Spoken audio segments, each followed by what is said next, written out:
অসমখন কেনেকৈ চলিছে, ৱাটাৰ ৰিচোৰ্চ ডিপাৰ্টমেণ্টটো কেনেকৈ চলিছে, তাৰ একদম প্ৰকৃষ্ট উদাহৰণ ক্লাছিক এক্সাম্পলটোৱে হ'ল বোধহয় হাতীমূৰা মথাউৰিৰ এইবাৰৰ এই ঘটনাটো।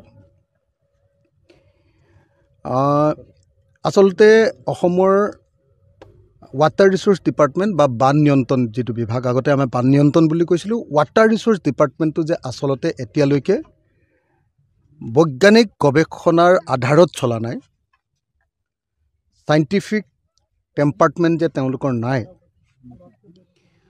বৈজ্ঞানিক গৱেষণাৰ জৰিয়তে প্ৰকৃত মানে অধ্যয়ন গৱেষণা প্লেনিঙৰ জৰিয়তে যে কাম নকৰে, তাৰে আটাইতকৈ এটা উৎকৃষ্ট উদাহৰণটো হ'ল আচলতে মই ভাবোঁ হাতীমূৰা এই মথাউৰিটোৰ এই ঘটনাটো। কলঙক বোৱাই নিয়াৰ যিটো অভিলাষী প্ৰকল্প, সেইটোলৈকে নিশ্চয় কাৰো ডিমত থাকিব নোৱাৰে যে কলঙক বোৱাই নিবৰ কাৰণে চেষ্টা কৰিছে, এখন চৰকাৰে এটা অভিলাষী প্ৰকল্প লৈছে।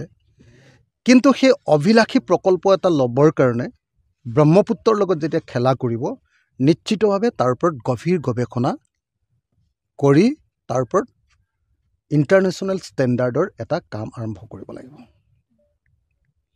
কিন্তু দুৰ্ভাগ্যবশতঃ মানে পপুলাৰিটিৰ কাৰণে, কেৱল জনপ্ৰিয়তা অৰ্জন কৰিবৰ কাৰণে, সস্তীয়া জনপ্ৰিয়তা বুলিয়ে ক'ব পাৰি, কেৱল ৰাজনৈতিক জনপ্ৰিয়তাৰ কাৰণে কলং বোৱাই নিয়াৰ যি ৰোমান্টিক আইডিয়া, সেই আইডিয়াটো কেৱল থাকিলেই নহ'ব যে, আৰু সেই ৰাজনৈতিক মানে আপোনাৰ কি ক'ব, দুটা ঘটনা মই নিজে দেখিলোঁ, এতিয়া মানুহৰ মাজৰ পৰা শুনিলোঁ যে প্ৰথম কথাটো হ'ল, নিজে দেখিলোঁ যে মই নিজে একদম সাধাৰণ এজন নাগৰিক হিচাপে চাই দেখিছোঁ যে ইয়াত যিটো আপোনাৰ যিডোখৰত আপোনাৰ স্লুইচ গেট বনাইছিলে, তাৰ কাষৰ যিটো ষ্ট্ৰাকচাৰ, সেই ষ্ট্ৰাকচাৰটো মই নিজে বুজি পোৱা নাই যে তলত মাটি দি তাৰ ওপৰত এখন মানে জিঅ' নেট দি, নহয় ন, তাৰ ওপৰত বোল্ডাৰ দিলে বোল্ডাৰটো ৰ'ব নেকি বাৰু কওকচোন?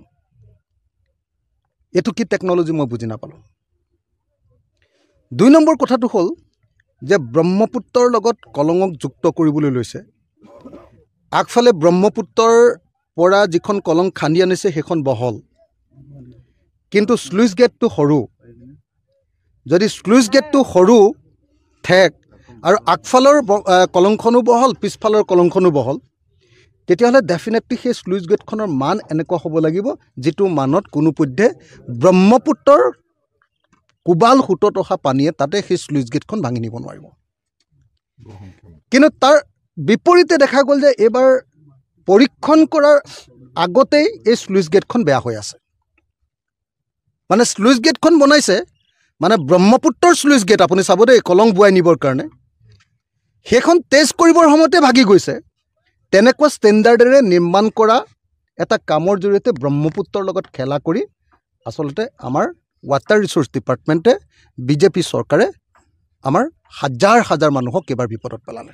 এটা হ'ল, ১ নম্বৰ কথাটো হ'ল যে এনেকুৱাকৈ ব্ৰহ্মপুত্ৰ পৃথিৱীৰ ভিতৰত চতুৰ্থ বৃহৎ নদী, চতুৰ্থ বৃহৎ পলস কঢ়িওৱা নদী, নদীয়ে নহয়, ডাঙৰ নদীয়ে নহয়, পলস আটাইতকৈ বেছিকৈ চিল্ট্ৰেশ্যন হয় ইয়াতে। তেনেকুৱা এখন নদীৰ লগত, পৃথিৱীৰ ভিতৰত ডাঙৰ নদী এখনৰ লগত যেতিয়া খেলা কৰিছে, খেলা কৰোঁতে যদি এইটো ভালকৈ গৱেষণা কৰি নোলোৱাকৈ ইয়ালৈ যদি ব্ৰহ্মপুত্ৰক পানী কঢ়িয়াই আনি আমি আমাৰ কলংখন বোৱাই দিম বুলি যদি কোনোবাই সপোন দেখিছে গৱেষণা নকৰাকৈ, তেতিয়াহ'লে মই ভাবোঁ যে সেইটো মূৰ্খৰ চৰকাৰৰ বাহিৰে সেইটো কোনো চৰকাৰ নহয়। এইটো এটা অপৰাধ, এইটো মানুহক হত্যা কৰাৰ অপৰাধ। গতিকে এই যিটো আজি মানুহ হত্যা হৈছে, যে মানুহ কি কয়, এই যে ডেম ভাগি যে হাজাৰ হাজাৰ লাখ লাখ মানুহৰ যে এনেকুৱা অৱস্থা হৈছে, এইটো মানৱতাৰ হত্যা, এইটো অপৰাধ। এইটোৰ ওপৰত এনকুৱাৰী হ'ব লাগে, কোনে এই প্লেনটো কৰিলে ভালকৈ গৱেষণা নকৰাকৈ। ৱাটাৰ ৰিচোৰ্চ মিনিষ্টাৰ, তেওঁক এনকুৱাৰী অন্তৰ্গত আনিব লাগে। কেশৱ মহন্ত ডাঙৰীয়া, তেওঁক আনিব লাগে। ৰূপক শৰ্মা ডাঙৰীয়া, তেওঁলোক আছেতো, তেওঁলোকক আনিব লাগে। অসমৰ মুখ্যমন্ত্ৰী ডাঙৰীয়া, যিবিলাকে এই কলং বোৱাই নিয়াৰ অভিলাষী প্ৰকল্পটোৰ কথা কৈছিলে, অথচ সেই প্ৰকল্পটো আমিও ছাপোৰ্ট কৰোঁ। কলংখন বৈ গ'লেতো কোনে বেয়া পাব? কলঙৰ বিষয়ে কিমান কিতাপত পঢ়িছোঁ, সেইখন বৈ গ'লে কোনে বেয়া পাব? কিন্তু কলং বোৱাই নিয়াৰ নামত তেওঁলোকে যিটো বহুৱালি কৰিছে, মই বহুৱালি শব্দটো কৈ দিছোঁ আৰু, বহুৱালি কৰিছে, এইটো কেতিয়াও ছাপোৰ্ট কৰিব নোৱাৰে। দ্বিতীয় কথা যে এই যে আপোনাৰ ডেমটো বনাইছে, আপোনাৰ স্লুইচ গেটখন বনাইছে, তাৰ যিটো কেলেংকাৰী, তাত কোন কোন মন্ত্ৰীয়ে কিমান কমিশ্যন পাইছে, এইটোৰ ওপৰত তদন্ত হ'ব লাগে। কিয় এনেকুৱা বেয়া কাম কৰিলে য'ত টেষ্ট কৰাৰ আগতে এখন স্লুইচ গেট ভাগি গৈছে, য'ত জ্বালাই কৰিবলগীয়া পৰিস্থিতি হৈছে? তাৰমানে ৱাটাৰ ৰিচোৰ্চ ডিপাৰ্টমেণ্টত কিমান কেলেংকাৰী হৈ আছে এইটো প্ৰমাণ নহয় জানো? এই যে পীযুষ হাজৰিকাই যে বুকু ফিনাই বৰ ডাঙৰ ডাঙৰ কথা কৈ থাকে, হিমন্ত বিশ্ব শৰ্মাই যে প্ৰত্যেক দিনাই যে মণ্ডল এজনক ধৰিবৰ কাৰণে মানুহ পঠিয়ায়, চিপাহী এজনক ধৰে, যে পুলিচৰ চিপাহী এজনক টকা 500 লওঁতে, তেওঁলোকৰ যে এই ডাঙৰ ডাঙৰ কোটি কোটি টকাৰ যিবিলাক কমিশ্যন ৰাজ, এই কমিশ্যন ৰাজবিলাকৰ কাৰণে CBI দিব লাগে নে নালাগে? এজন পুলিচৰ চিপাহীয়ে টকা 500 কেতিয়াবা যদি কৰাপশ্যন কৰিছে, তেওঁকো এতিয়া জেলত দি থকা হয়। এজন মণ্ডলে যদি, মই মণ্ডলৰ কেলেংকাৰীক ছাপোৰ্ট কৰা নাই দেই, ভাল কথা, কিন্তু একেটা সময়তে এই যে 20 কোটি টকীয়া এই স্লুইচ গেট বনাইছে, যিটো স্লুইচ গেট খুলি দিয়াৰ আগতে স্লুইচ গেট ভাগি যায়, আকৌ জ্বালাই কৰিবলগীয়া হয়, সেই কেলেংকাৰীত জড়িত প্ৰত্যেকজন মানুহক জেলত দিব লাগে নে নালাগে?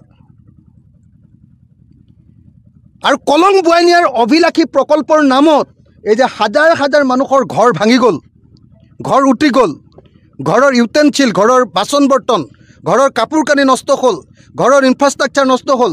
এবাৰ হিমন্ত বিশ্ব শৰ্মাৰ ঘৰত যেতিয়া পানী সোমাব, তেওঁ উপলব্ধি কৰিব বানপানীৰ হোৱা মানুহৰ পৰিয়ালৰ কেনেকুৱা অৱস্থা। এদিন যেতিয়া ড্ৰেইনৰ পানী হিমন্ত বিশ্ব শৰ্মাৰ ৰাজপ্ৰাসাদত সোমাব নহয়, পীযুষ হাজৰিকাৰ সেই ৰাজপ্ৰাসাদত যেতিয়া ড্ৰেইনৰ পানী সোমাব,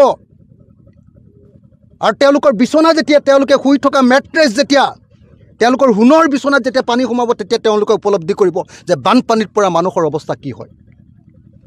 আজি তেওঁলোকে কেলেংকাৰী কৰি, 2 নম্বৰী কৰি, দুৰ্নীতি কৰি, কমিশ্যন লৈ, নিজৰ মানুহক ঠিকা দি তেওঁলোকে এই কেলেংকাৰী কৰি হাজাৰ হাজাৰ কলংপৰীয়া ৰাইজক যি ধৰণে অত্যাচাৰ কৰিছে, তাৰ নিশ্চিতভাৱে তদন্ত হ'ব লাগিব। মই অসম বিধানসভাত এই বিষয়টো নিশ্চিতভাৱে উত্থাপন কৰিম, আৰু যেতিয়ালৈকে ৰিপ্লাই নাপাম তেতিয়ালৈকে চৰকাৰক কেতিয়াও শান্তিত থাকিবলৈ নিদিম। ক্ষতিগ্ৰস্ত হৈছে প্ৰত্যেকটো পৰিয়ালক ক্ষতিপূৰণ দিবলৈ দাবী জনাইছোঁ। এটা পকা ঘৰ ভাগিলে আজিৰ দিনটোত, পকা ঘৰ RCC ঘৰ এটা ভাগি গ'লে, কমপ্লিট ভাগি গ'লে আজিৰ দিনটোত 1,20,000 টকা দিয়া হয়। 1,20,000 টকা মই মুখ্যমন্ত্ৰীক দিম, তেওঁ এটা RCC ঘৰ বনাই দেখুৱাওক। এটা RCC ঘৰ ভাগি গ'লে 1,20,000 টকাৰ ক্ষতিপূৰণ দিয়া হয়। এটা আছাম টাইপৰ ভাঙি গ'লেও 1,20,000 টকা ক্ষতিপূৰণ দিয়া হয়। এইটো অতি কমেও RCC ঘৰ এটা ভাঙি গ'লে 20 লাখ টকা, আৰু আছাম টাইপ পকা ঘৰ এটা ভাগি গ'লে অতি কমেও 15 লাখ টকাৰ ক্ষতিপূৰণ দিয়াৰ ব্যৱস্থা কৰিব লাগে। প্ৰত্যেকটো কামৰ কাৰণে ক্ষতিপূৰণ দিয়াৰ ব্যৱস্থা কৰিব লাগে। যিমান কলংপৰীয়া ৰাইজৰ ক্ষতি হ'ল, প্ৰত্যেক ঘৰ মানুহ, অকল বস্তু বাহানিৰ ক্ষতি নহয়, ল'ৰা ছোৱালীৰ মানসিকতাৰ ক্ষতি হৈছে। যি ল'ৰাই আমেৰিকাত যাম বুলি সপোন দেখি আছে, সেই ল'ৰাই আজি ফুটপাথত বহি ভাত খাবলগীয়া হৈছে, চিৰা খাবলগীয়া হৈছে। বেলেগৰ হাতৰ পৰা কোনোবাই আনি দিয়া ক'লা পলিথিন এটাত আনি দিয়া কেইটামান চিৰাৰ কাৰণে মুখ মেলি চাই থাকিবলগীয়া পৰিস্থিতি হৈছে। কাৰ কাৰণে হৈছে? হিমন্ত বিশ্ব শৰ্মাৰ কাৰণে, পীযুষ হাজৰিকাৰ কাৰণে, কেশৱ মহন্তৰ কাৰণে এই পৰিস্থিতি হৈছে। আজি অসমীয়া মানুহে এনেকৈ আপোনাৰ কলিয়াবৰৰ পৰা একেবাৰে আপোনাৰ জখলাবন্ধালৈকে লাইন পাতি ড্ৰেইনৰ ওপৰত থাকিবলগীয়া পৰিস্থিতি হৈছে। কাৰ কাৰণে? হিমন্ত বিশ্ব শৰ্মাৰ কাৰণে, পীযুষ হাজৰিকাৰ কাৰণে, কেশৱ মহন্তৰ কাৰণে। গতিকে এই গোটেই ঘটনাটোৰ ওপৰত CBI তদন্ত দাবী উত্থাপন কৰিছোঁ। আৰু যেতিয়া